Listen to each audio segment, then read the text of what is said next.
Por lo tanto, si Dios nos ama y mayormente somos cristianos y Dios nos ama en Cristo,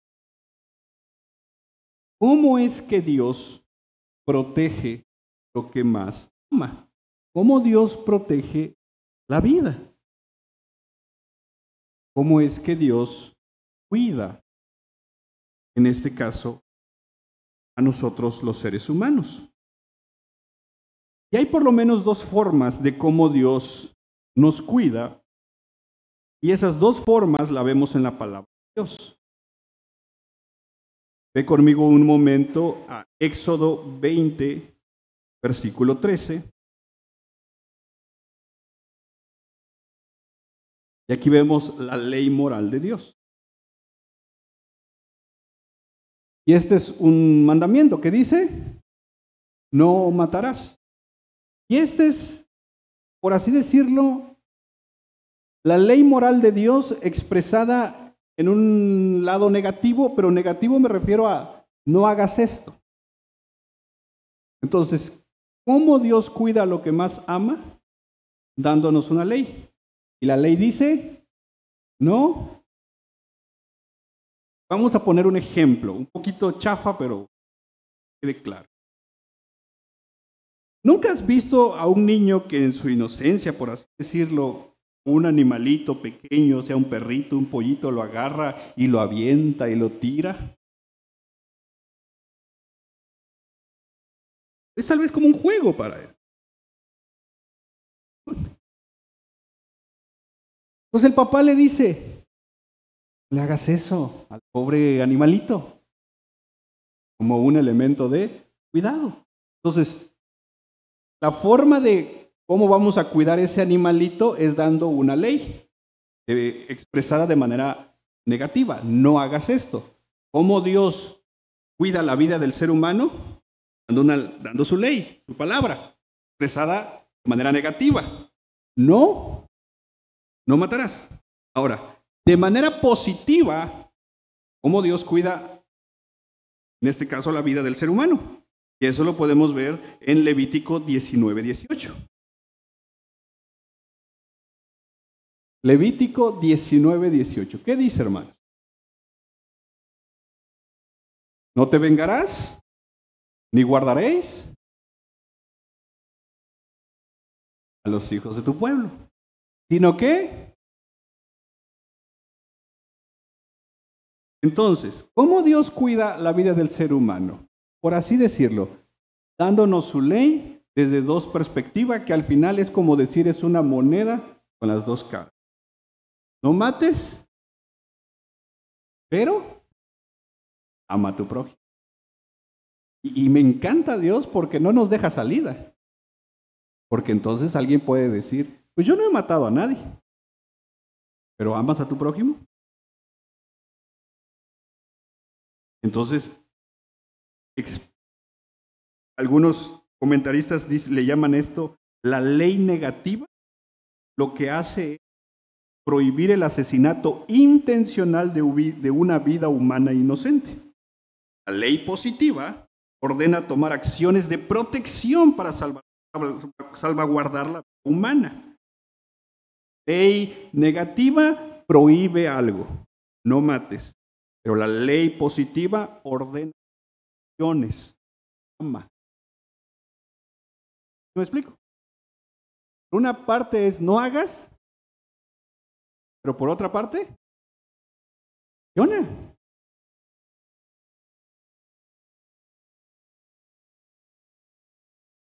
Forma.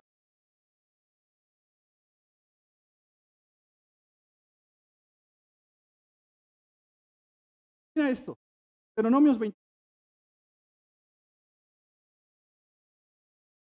como esto. Cuando edifiques casa nueva, harás un muro a tu para que no traigas culpa, sangre, que alguien se. Entonces, construyas un muro a tu.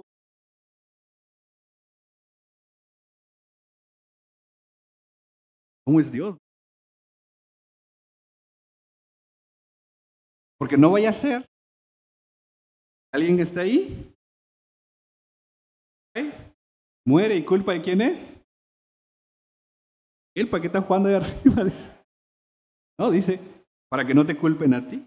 No sea que alguien se caiga de ahí y sobre tu familia recaiga muerte. Entonces, ¿qué está diciendo Dios? Cuida a tu prójimo. Y el cuidar a tu prójimo implica acciones. No podemos simplemente decir, amo a mi prójimo y no hago nada. ¿Vamos entendiendo un poquito esto? Ahora, cuando vemos en la Escritura, por ejemplo, algunos textos, por ejemplo, Proverbios 1:11. ¿Puedes poner Proverbios 1:11, por favor? Proverbios 1:11. Si dicen, ven con nosotros, pongámonos al acecho para derramar sangre sin causa, acechemos ¿a quién?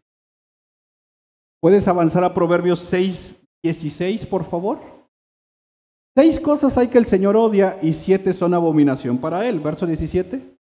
Ojos soberbios, lengua mentirosa y manos. Ok. ¿Quiénes son las personas inocentes?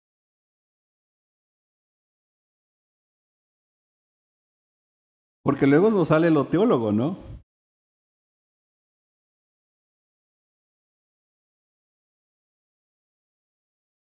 Cuando nos conviene, ¿eh?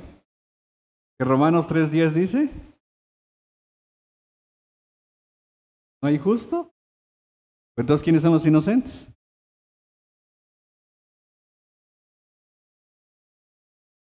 Pero acá dice, en los proverbios,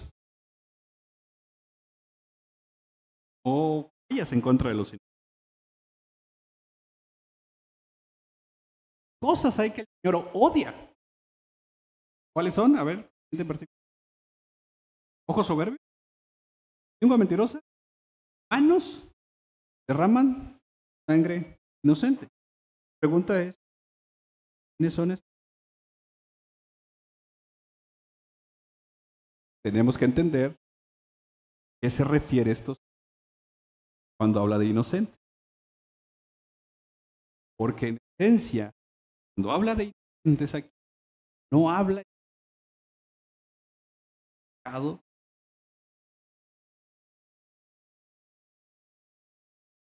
porque si no hay ningún, entonces encontraríamos contradicciones en la escritura. ¿Cómo me pides cuidar a los inocentes? Que a la par dices que no hay ninguno. Porque la inocencia no es la misma pecado en la cual nosotros nacemos. Entonces, veamos algunos textos para clarificar de qué inocente está hablando. ¿Eh? Éxodo 23, verso 6.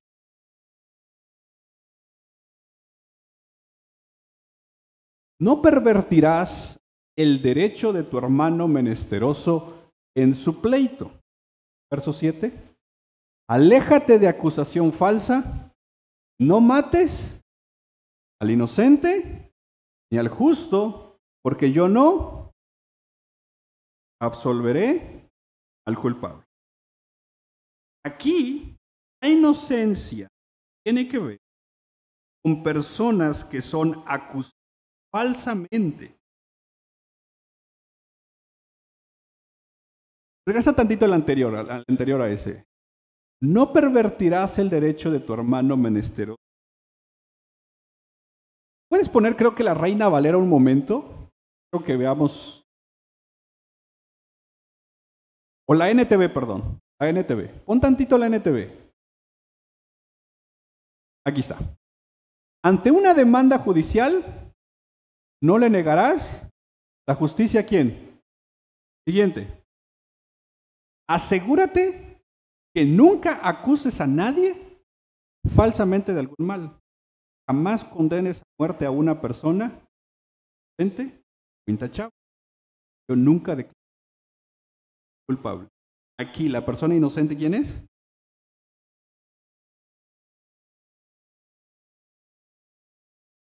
¿Quién es la persona inocente aquí? Alguien que es actualmente. No, no condenes a muerte a alguien diciendo que hizo, no hizo, no lo hizo. Ya dijimos en los proverbios que debemos de cuidar a quién, inocente.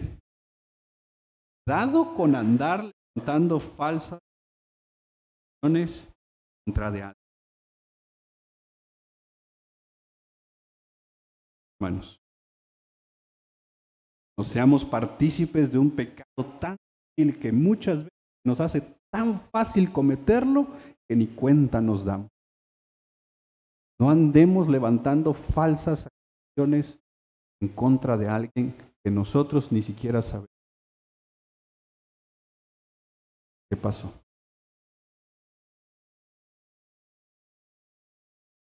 Pero también hay otra clase de inocencia.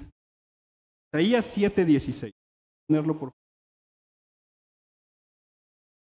Pues antes de que el niño tenga esa edad, la tierra de los dos reyes que tanto temes quedará. Ok. Puedes ponerlo, ese es que la NTV, ¿verdad? ¿Puedes ponerlo en la Biblia de las Américas? Aquí está.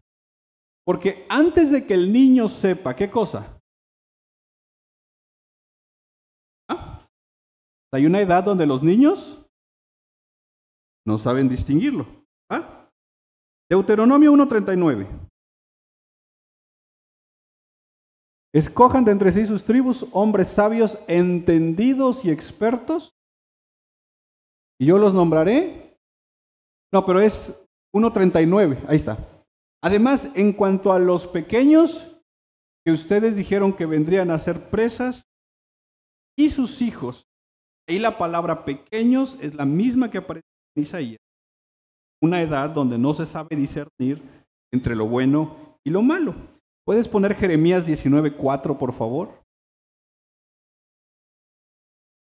Jeremías 19:4.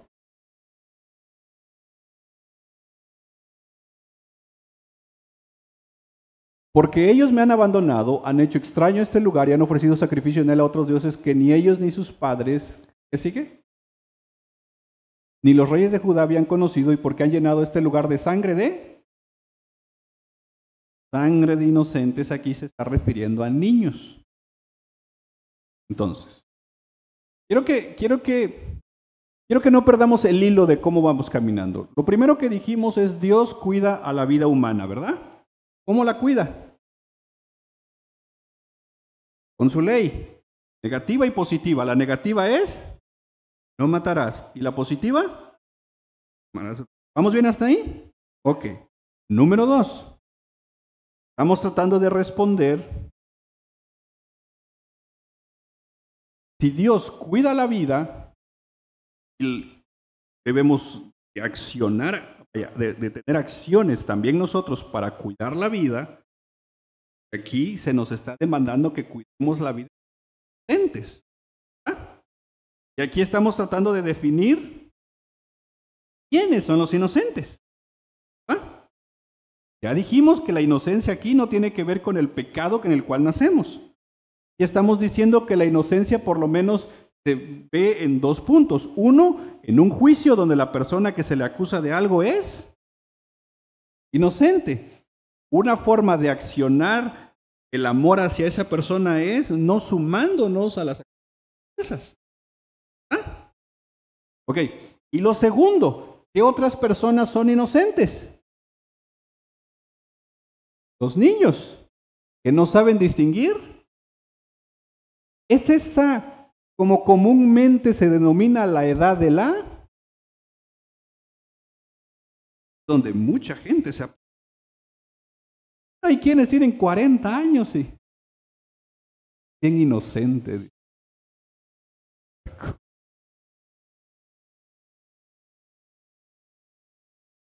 Entonces, ¿vamos bien hasta ahí?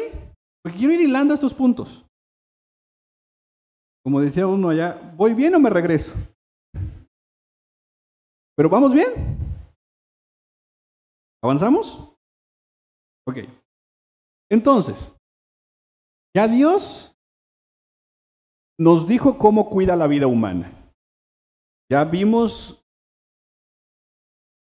en la humanidad hay personas inocentes y ya explicamos aquí. Ahora, ¿qué pasa cuando a pesar de tener la ley de Dios, hay personas que matan vidas inocentes?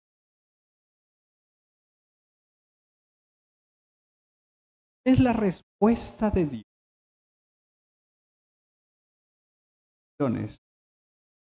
cuando hay un asesinato intenso de una vida humana, en el lenguaje del tema de hoy, ante el derramamiento.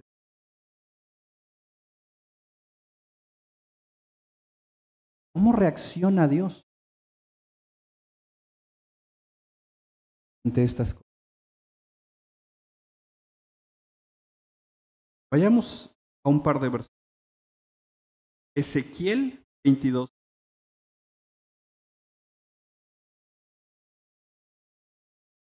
Dirás, así dice el Señor, ciudad que derrama sangre en medio de sí misma para que llegue su hora, que se hace ídolos para... ¿Puedes poner tantito la NTV, porfa? Y dale este mensaje de parte del Señor soberano. Ciudad de asesinos, condenada y maldita, munda y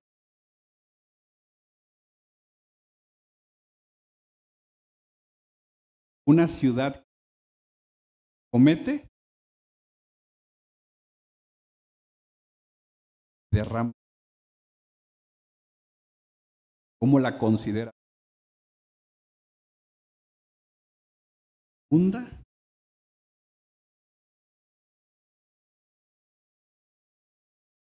Ante los ojos de Dios, ¿cómo se ve un país que abiertamente, desde sus leyes, aprueba el asesinato de miles y miles de... ¿Cómo lo ve Dios?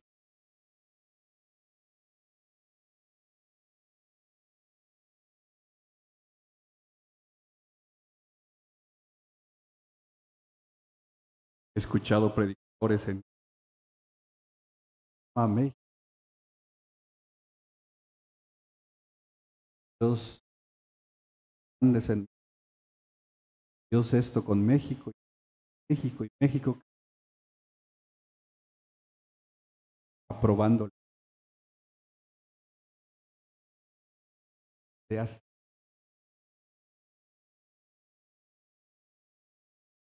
Por eso, gran tarea que tenemos y de orar por nuestra, que Dios les ayude. Segunda de Reyes, capítulo 24, verso 2 a 4, por favor. Segunda de Reyes, capítulo 24. ¿Quién es? Entonces el Señor mandó contra Judá, ¿qué cosa? Judá era parte del pueblo de Dios, ¿verdad? ¿Qué les envió? Unas bendiciones, ¿verdad? ¿Qué les envió? Bandas de saqueadores babilonios, eos, hitas, amonitas, para tal como el Señor lo había prometido por medio de su verso 3. Estas calamidades le sucedieron a Judá por orden de quién? ¿El enemigo? ¿Quién? Él había decidido expulsar a Judá de su presencia debido a qué cosa. Entonces el rey Manasés cometió unos pecados, ¿verdad? ¿Y qué hizo Dios? Trajo juicio. ¿Ah? La pregunta es, ¿qué pecados cometió Manasés? Verso 4.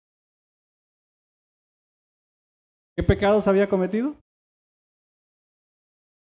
Quien había llenado Jerusalén ¿con qué? ¿Y el Señor?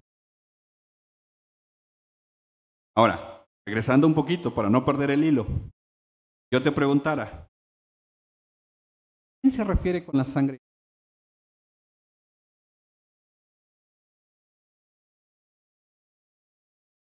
Imagínate que yo no soy cristiano y te preguntara, oye, leyes, ¿cuál es la que se menciona aquí?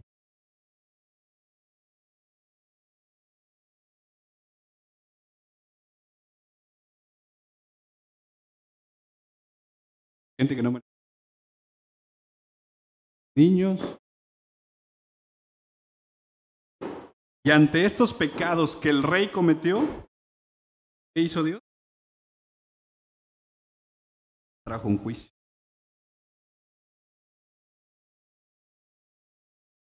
Muy serio.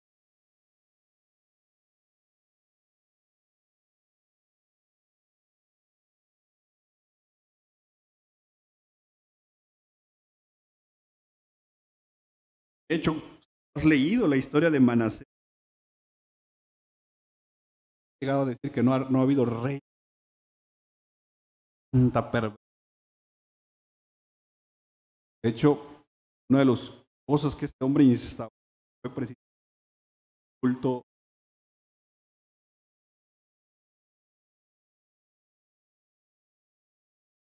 como Loc. Más expertos en ídolos.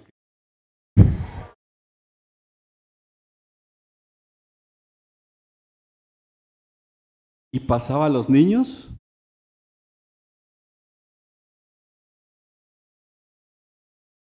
Vimos que los niños son sangre. Ya entendimos mejor el concepto de la inocencia.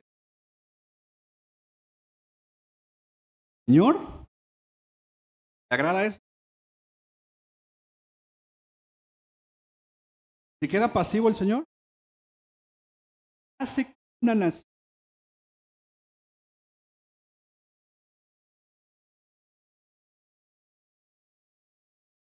Ahora, yo podría escudarme y decir, ok, yo no tengo ningún cargo público, yo no pongo las leyes de este, así que, es más, no tengo ninguna autoridad en ningún lugar como para decir esto de aprobar leyes que matan en efecto. ¿O algún presidente municipal aquí?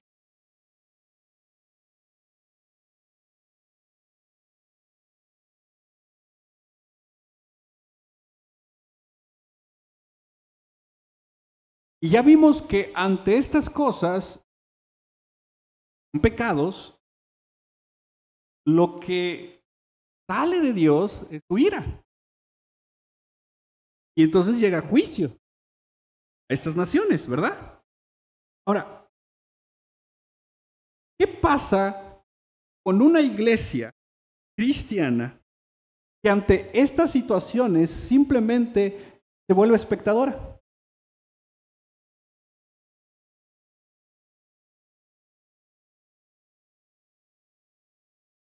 Porque ahí entramos nosotros, ¿verdad? ¿Qué va a pasar si solo somos espectadores de literalmente una cultura del asesinato de sangre inocente, como dice el texto? Dios gozará al ver pueblo cruzar manos. Porque recordemos la ley negativa y ley pasiva. Vimos al principio, ¿cuáles son? Y ahí tú dices, pero la ley positiva, ¿qué dice? Entonces nos demanda algo. Ahora como iglesia.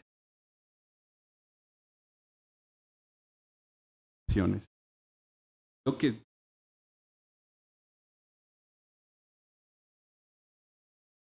porque esto es una realidad. Puedes zafar, no lo sabía. ¿Sabes lo que?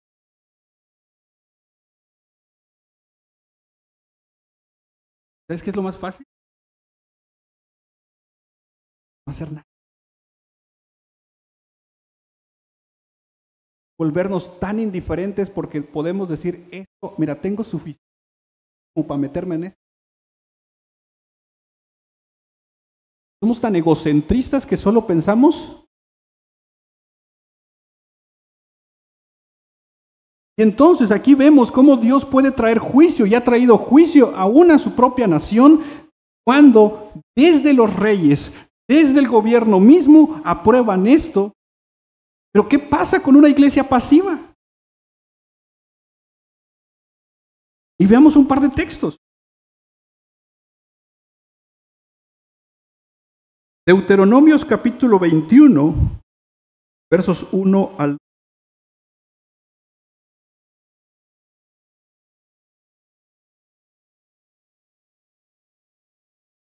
Ok. Quiero que pongamos atención porque son 9 versículos, pero aquí ya va a empezarnos a dar un poquito de luz. Es lo que Dios espera de nosotros. Y en la tierra que el Señor tu Dios te da, para que la poseas. Acuérdate, Deuteronomios, ¿dónde se da? ¿Dentro de la tierra prometida o fuera? Para esto se aplique, ¿dónde? Prometida. Y en la tierra que el Señor tu Dios te da, para que la poseas, fuera encontrado alguien nado, tendido en el campo, no se sabe quién lo mató, verso 2. Entonces tus ancianos y tus jueces irán y medirán la distancia a las ciudades que están alrededor del muerto. Sucederá que los ancianos de la ciudad más próxima al lugar donde fue hallado el muerto tomarán de la manada una novilla que no haya trabajado y que no haya llevado yugo, y los ancianos de esa ciudad traerán la novilla a un valle de aguas perennes, el cual no haya sido arado ni sembrado, y quebrarán el cuello de la novilla ahí en el valle. Entonces se acercarán los sacerdotes, hijos de Leví, porque el Señor tu Dios los ha escogido para que les sirvan y para bendecir en el nombre del Señor, y ellos decidirán todo litigio y toda ofensa. Y todos los ancianos de la ciudad más cercana al lugar donde fue hallado el muerto, lavarán sus manos sobre la novilla cuyo cuello fue quebrado en el valle, y responderán y dirán: nuestras manos no han derramado esta sangre, ni nuestros ojos han visto nada. Perdona a tu pueblo Israel, al cual has redimido, oh Señor, y no culpes de sangre inocente a tu pueblo Israel. Y la culpa de la sangre le será, ¿qué cosa? Verso 9. Y limpiarás la culpa de sangre inocente del medio. Es recto a los ojos. Ok. ¿Lo entendimos bien, va? Más o menos. Dice, cuando aparezca un muerto, van a checar qué ciudad está.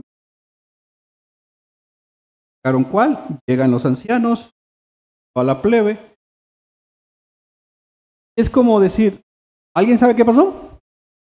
Y dice, ok, agarran la novilla, con todas estas características, explican, Dios, ese sacrificio, literalmente, las manos, para decir, Señor, nuestras manos están limpias, perdona a tu pueblo, esta sangre inocente. Como diciendo, nosotros no tuvimos nada que ver. Ahora, ¿cuál es el punto aquí? El punto aquí es la seriedad del asesinato de una persona, al grado que no solo era un tema de yo no sé nada. Había todo un proceso de ritual para entonces poder solicitar el perdón de Dios por la sangre, por la muerte de la sangre de Uribe.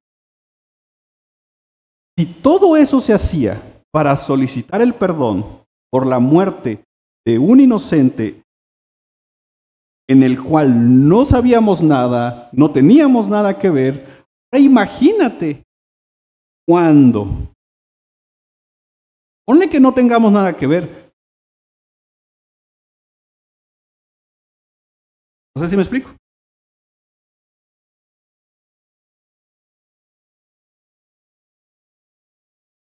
Es decir, yo no tengo nada que ver con. ¿Cuánto más ahora? Que por lo menos sabemos lo que. No es tan fácil decirle a Dios, Señor, de este asunto, de la muerte, de la sangre de los inocentes, yo no sé nada. No es una escapatoria fácil. No es una escapatoria. Es una salida fácil.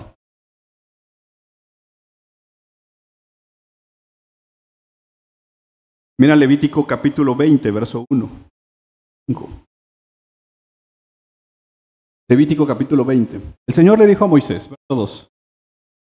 Dirás también a los israelitas, cualquiera de los israelitas o de los extranjeros que residen en Israel, que entregue a alguno de sus hijos, ciertamente se le dará. Entonces, esa tantito. Si una persona de Israel o un extranjero viviendo en Israel daba a su hijo a Moloc, eso era pena de, porque es vida por vida. ¿Cómo lo iban a matar? Siguiente verso. ¿Cómo? ¿Lo matará? Verso 3. Yo pondré mi rostro contra ese hombre y lo exterminaré de entre su pueblo, porque ha entregado de sus hijos a Moloc, contaminando así mi santuario y profanado mi santo nombre. Pero si el pueblo de la tierra, ¿qué? Cierra sus ojos con respecto a ese hombre, cuando él entrega a alguno de sus hijos a Moloc y no le da muerte, entonces yo mismo pondré mi rostro contra ese hombre y contra su familia y lo exterminaré de entre su pueblo a él. ¿Y a quién es más?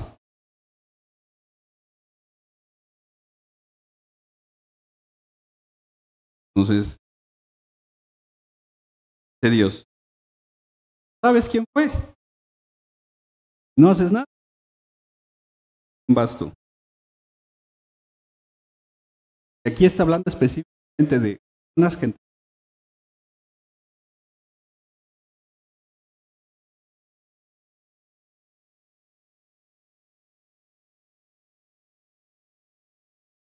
Entonces no podemos quedarnos simple y sencillamente.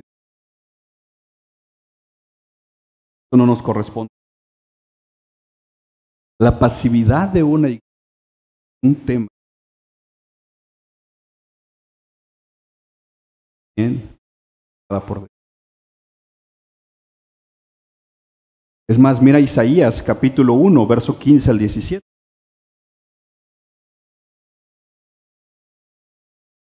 Cuando extiendan sus manos, ¿qué va a hacer Dios? Pondré mis ojos. Aunque multipliquen, ¿qué? No escuchen. Sus manos están. Lávense, límpiense en la maldad, obras de los ojos, cesen de. Aprendan a hacer el bien, busquen la. Sientan al opresor, sientan al huérfano, acoguen. Pero si yo me pongo en un plan de eso a mí no me interesa, ¿qué dice el verso que fue el 15? Aunque multipliquen, ¿qué va a hacer Dios? Y es aquí donde, ya llegando al Nuevo Testamento, encontramos este conflicto entre la fe y las.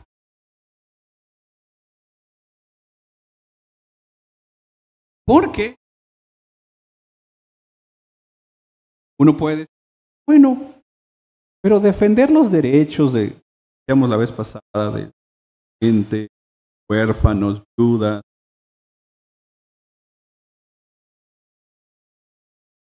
pues mi salvación no depende de eso, ¿verdad? ¿O depende de eso? No. Pero ¿cuál es el problema cuando solo mi argumento queda ahí? El problema es que como mi salvación no depende de eso, por lo tanto, no depende de Cristo, ya soy salvo, me da igual si participo o no. ¿Verdad? Porque esa es la lógica. Y muchas veces la ola reformada, eso es lo que ha dicho. Es caer en la herejía del hipercalvinismo.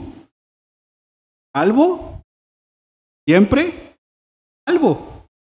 Y muchas veces a nosotros nos han acusado de eso. Y yo quisiera decir, no tienen derecho a acusarnos de eso, pero es triste, porque a veces sí les hemos dado razones. Y lo hemos dicho varias veces. Y lo voy a poner hablando de sistemas soteriológicos. Cuando éramos arminianos, sí, un activismo religioso por no perder tu salvación. Pero ahora como calvinistas, una pasividad que realmente desobedece.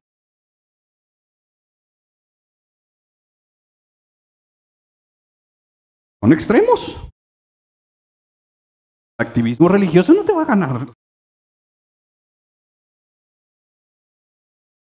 Pero la desobediencia, tu mente te está diciendo que ni eres.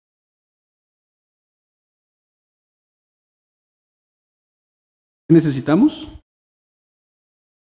Un entendimiento bíblico en nuestra vida.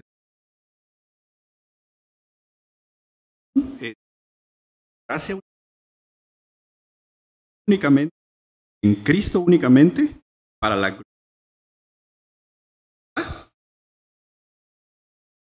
salvación, tiene que transformar tu vida. Esa transformación debe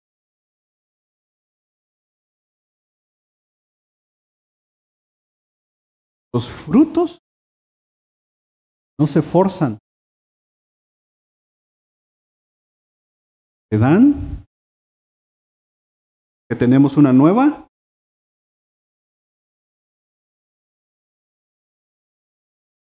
Entonces, estas acciones que cualquiera pudiera decir, bueno, pero son acciones sociales, son acciones para allá, son acciones que entran en un elemento de justicia social y lo que esto y aquello y lo otro. Y a veces no queremos involucrarnos porque nuevamente nos refugiamos en el, ya soy salvo. Es más, si puedo ir al culto voy, si no, no. Si puedo servir, sirvo, si no, no, no hay ningún problema, porque ya soy salvo.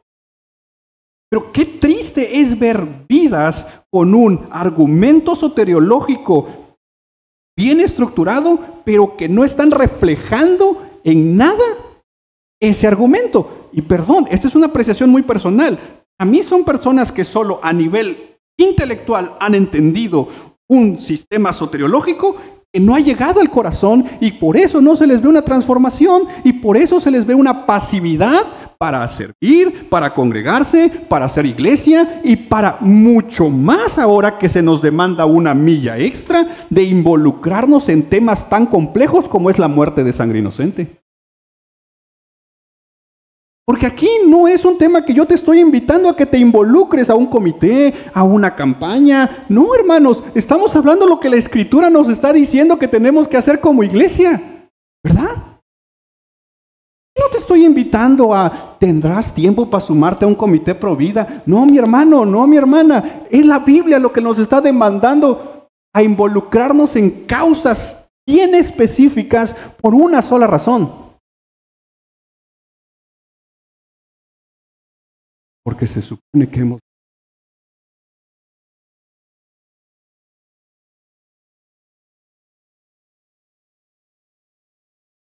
amamos lo que Dios. Tenemos que mala.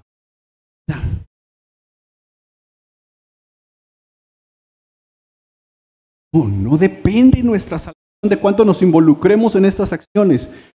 En quien es salvo.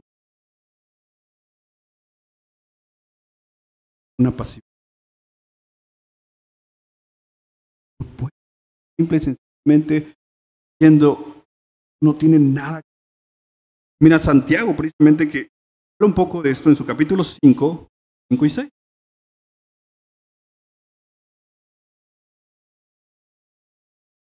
Santiago capítulo 5. Han vivido lujosamente sobre la tierra y han llevado una vida de placer desenfrenado, han engordado sus corazones en el condenado y dado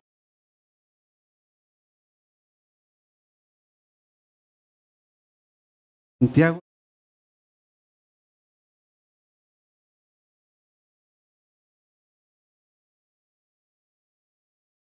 Han dado algo.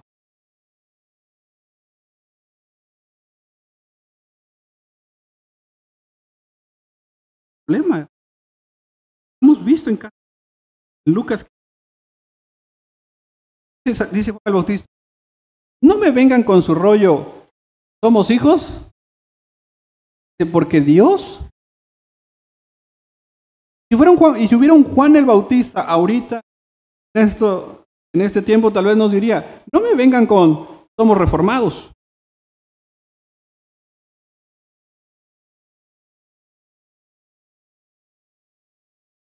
Ese no puede ser una justificación para la destrucción. Supone que entre mejor conocemos la verdad, esa verdad debería transformar nuestro corazón y movernos a la acción. La ley positiva de Dios, ¿cuál es? Pero es más fácil quedarme con la ley negativa. ¿Cuál es la ley negativa? Porque esa es no hacer algo. Pero la ley positiva me demanda.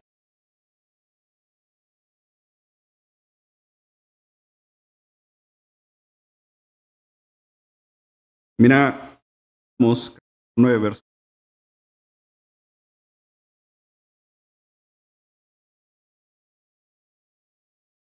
Porque el que pide cuentas de la sangre derramada, ¿se acuerda de ella? ¿Quién va a pedir cuenta de la sangre derramada? No olvida el clamor. Entonces imagínate estas personas clamando al Señor y el Señor tal vez diciendo, mi iglesia, mi iglesia, mi iglesia va, que mi iglesia ama.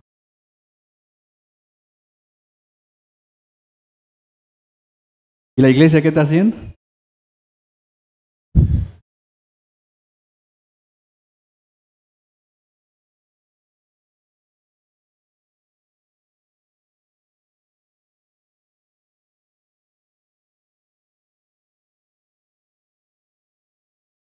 Ahora,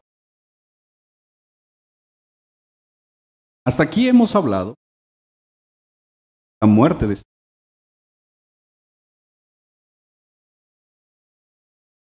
lo hemos visto cómo la inocencia se... Ahora, ya aterrizando esto a un tema, en este caso de los niños, miércoles, según la Biblia, la vida comienza desde la concepción. A partir de ahí hay una vida. ¿Y desde cuándo entonces la iglesia debe defender la vida? De ese momento. Ok, ¿vamos bien ahí? Por lo tanto, el aborto debe de verse una muerte, tensión, un derramamiento de sangre.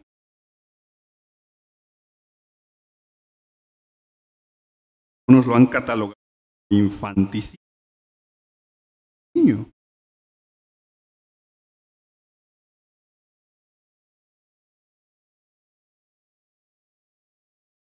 ¿Cómo ve Dios niños? Veamos algunos versículos. Mateo 18. El que recibe a un niño como este en mi nombre. Siguiente verso. Pero al que haga pecar a uno de estos pequeñitos que cree en mí, mejor le sería que le colgaran al cuello una piedra de molino de las que mueve un asno y que fuera en lo profundo. Dios valora la vida de los niños. Lo vimos también en Levítico capítulo 20 del 5. Unas que aman su...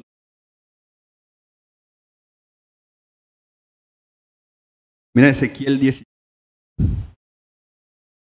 verso 20 y 21.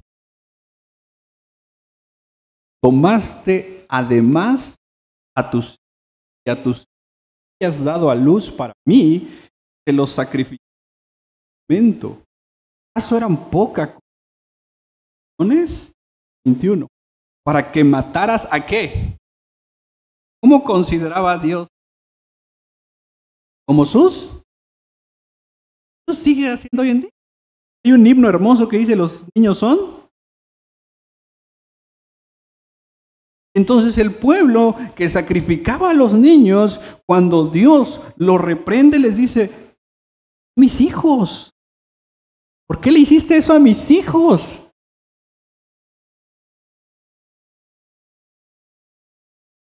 Mira Jeremías 32, 35.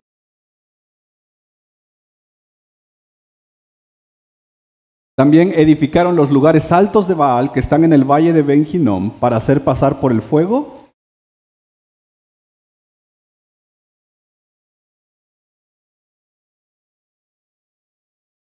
Hay una versión que dice: también construían altares a Baal en el valle de Ben Hinnom para pasar por el fuego a sus hijos. Cosa detestable que yo no les había ordenado.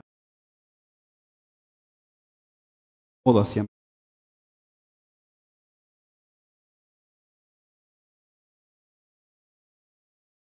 Este pueblo que se había entregado a la idolatría veía la vida de los pequeños como algo sin valor,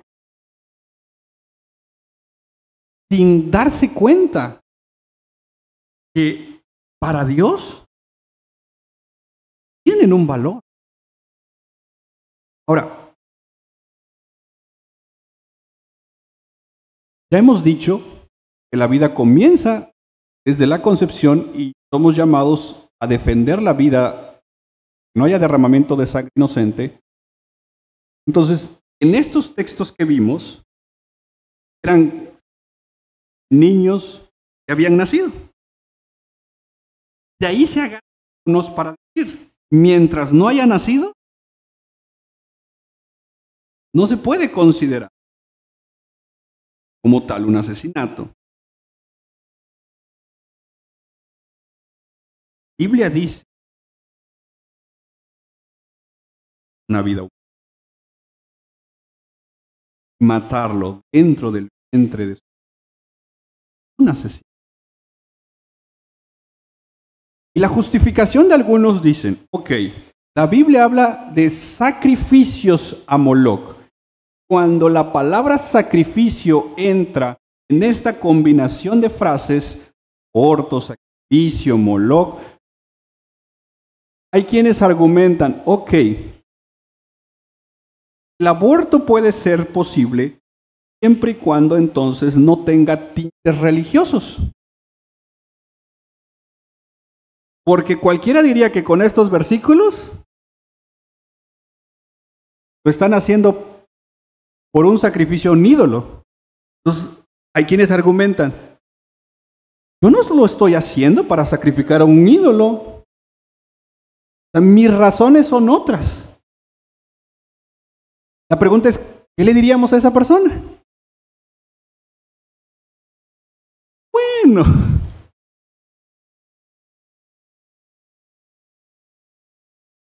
no. Fíjese, sigue siendo un asesino.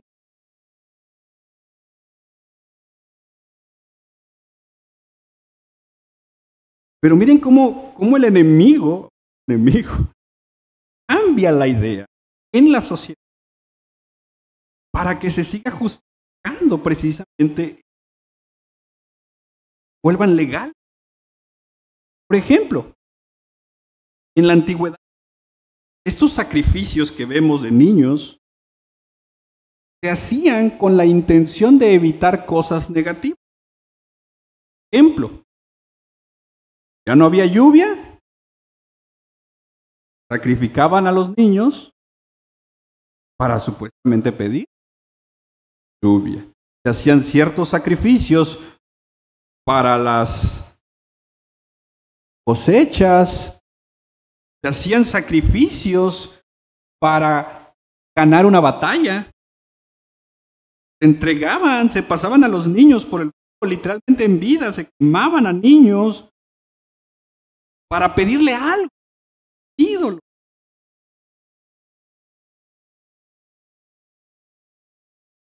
En el contexto de hoy en día, prueba naciendo como un sacrificio.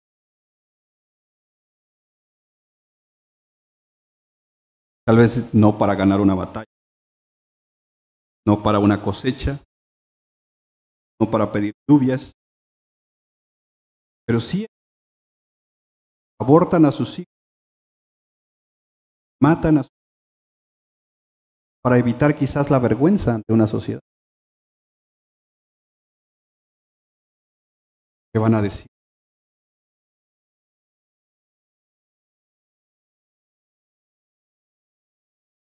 Otros en esto para evitar generaría. No tengo dinero.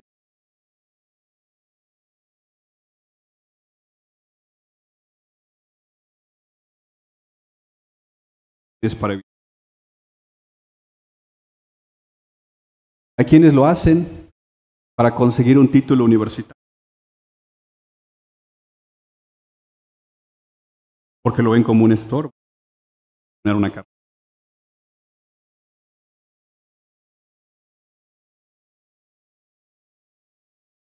Es triste, pero es una realidad muchas veces dentro de la congregación hacer este tipo de cosas para ocultar un pecado.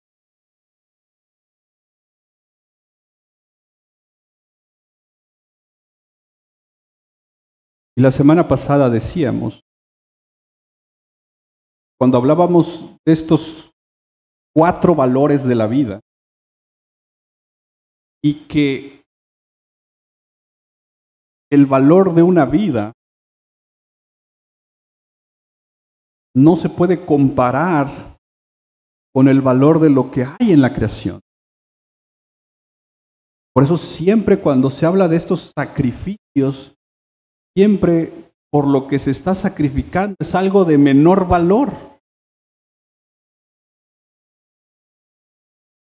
Es esta pareja que dice, es que si tenemos al bebé, no vamos a conseguir ese título universitario. Entonces, en esencia están diciendo que el título vale más.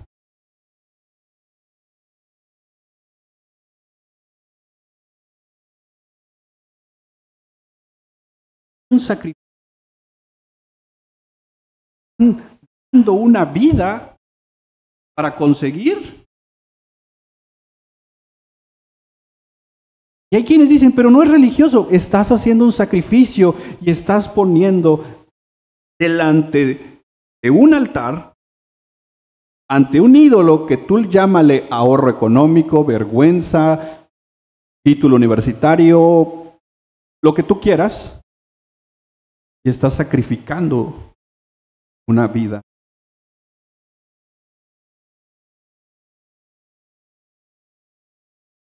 Eso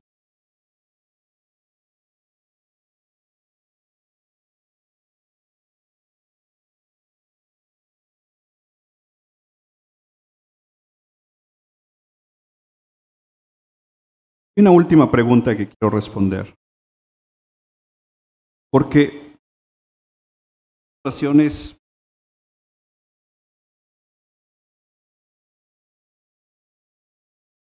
son complicadas. Una de esas, cuando suceden casos, se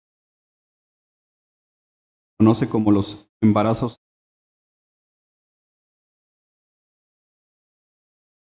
Pregunta que es un embarazo ectópico considerado un aborto. Déjame leerte este comentario. Respuesta: no. Un embarazo ectópico se da cuando el embrión se implanta en la trompa de falopio en vez de en el útero. Ahí no puede ir. No se extiende. Va a matar a la madre. Recuerda que el aborto es el asesinato intencional. En la cirugía por un embarazo ectópico, aunque se sabe de antemano que el niño morirá, la intención es salvar.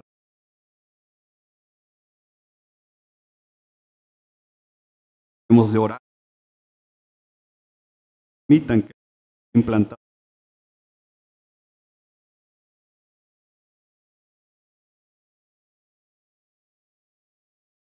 Y te enfrentas a muchas situaciones complicadas. De hecho, esta semana me escribió un pastor de Venezuela. Tuvimos un caso, matrimonio joven, embarazaron. Todos los estudios decían que malformación. La recomendación del médico fue: aborten. Va a sufrir. Corazón tan frío de usted. El mundo a sufrir.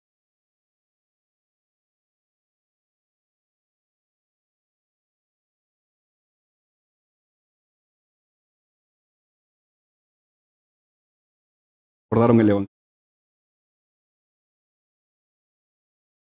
El Evangelio nos recuerda que Dios ama la vida. Nuestro Dios.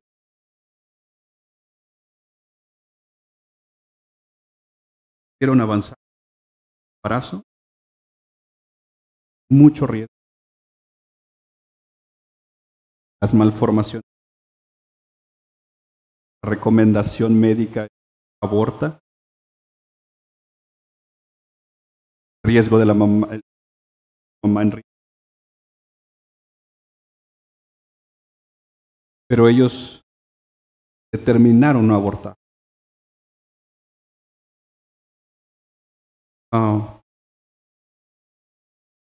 Nace el bebé, una niña,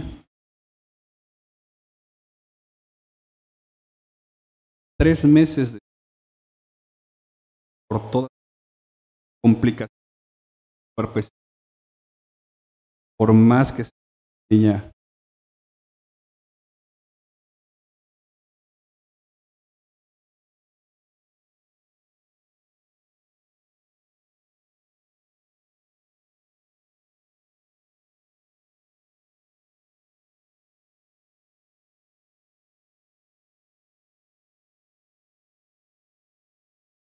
Aún con el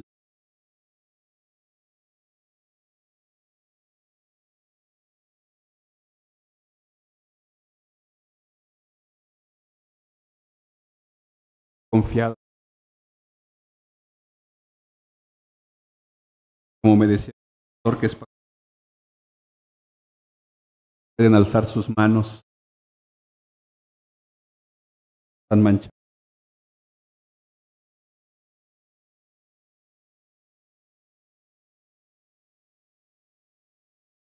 Hermanos, Dios nos usa. Nunca olvides que tienes un mensaje que Dios quiere usar.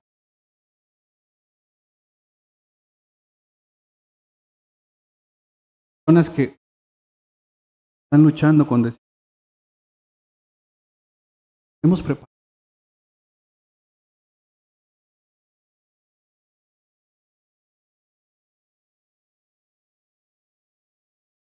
Te lo pido.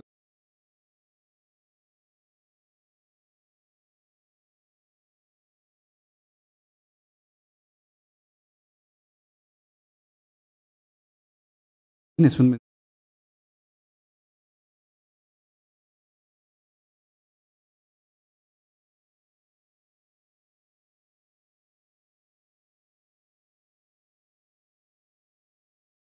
Padre,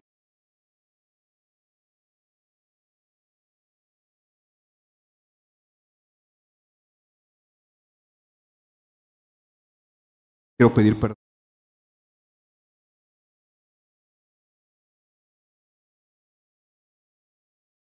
Mi pasión fácil.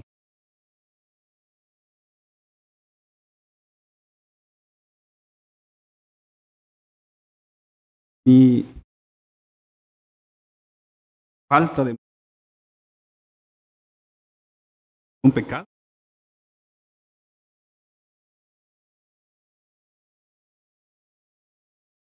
Que a veces andamos entretenidos en cosas, en cosas.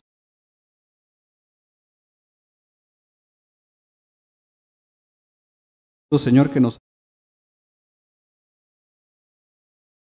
como cristianos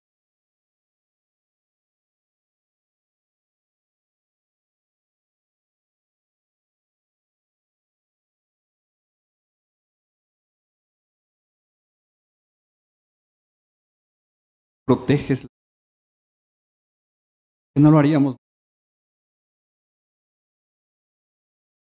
Yo, nuestras autoridades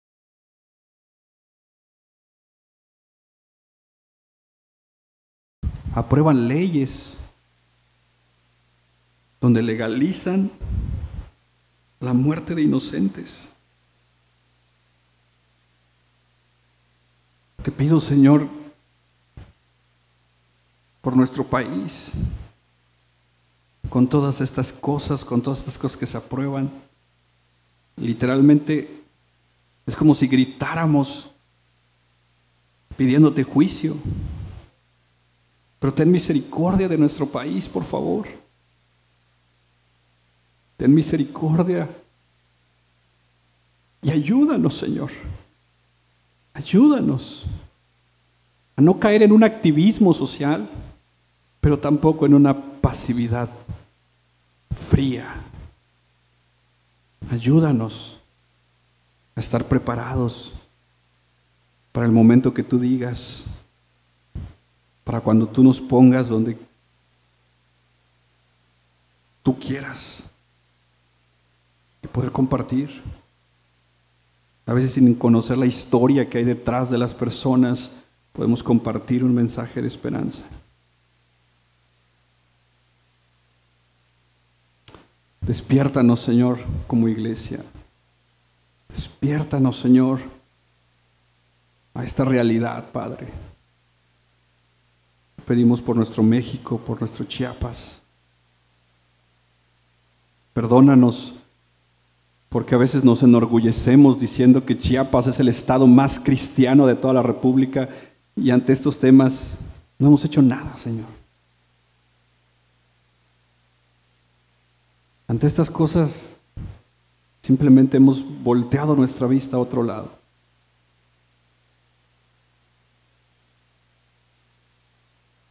Pero gracias por hablarnos y gracias por llamarnos a la acción. Ayúdanos a cumplir tu ley desde su perspectiva negativa, pero también desde su perspectiva positiva, Señor. Y hacerlo todo esto para la gloria de tu nombre. En el nombre de Jesús. Amén y amén. Gloria a Dios, mis hermanos.